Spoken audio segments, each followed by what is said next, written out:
or you arrive at a point faster than you expect, think on the positive side. For example, the first time I set the world record, we went by the 3/4 at 2:55. I'd never been 2:55 even in a time trial. And as my coach would say, when you get there, just think on what you had done in your last race. And I knew at that point I'd run 53 seconds or better on the last leg. So my thought was, it's going to be a fantastic finish. That particular race, not this one, when you got to the last 200 yards, it was a long ways to the finish line, but it was a new world record of 3:51. So now going back to this race, you're going to see, it was unbelievable. You have days like that, and that's what you encourage your athletes to do. I probably run about 60 to 70 races in the course of a year, indoors, outdoors, relays, and all of that, but I could count on a handful of them really being the race that I was ready for. This is one of them. So I hope you enjoy it. ADC Wide World of Sports, Jim Beatty and Jim McKay in the narration. We'll come back and answer some questions in a little bit. One more point about that story, about that race.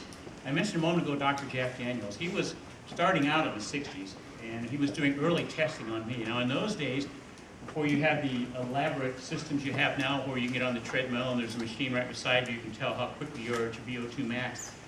In those days, we collected big air balloon samples.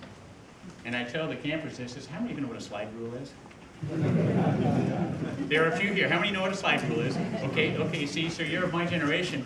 He would have to use the slide rule, and about 2 hours later, he could say what your VO2 max was. So the day after this particular race, he happened to be in Bakersfield. He did a VO2 max on me. It was 82 plus whatever it was. So it was a good high VO2 max, and it was just one of those days where, you know, things came together unbelievably well. I always felt, and I tell our campers this, that when you get into a peak part of your season, and you're running your best races, it's good for anywhere, I think, between 6 to 8 weeks. And after that, it's over. You build up to it, and you have this window. And this particular window lasted about 6 weeks. I ran 3:51, 3:33. I ran a race in Germany. It was a slow first 3 quarters. The last quarter was 49 seconds. So it was one of those unusual periods of time that when you get to that level of training, then it comes down to what you're thinking about up here. Do you think that you can do these things? And I find a lot of times what we have are established paradigms that are hard to break through, and that's one of the things we talk about at camp. Dream big.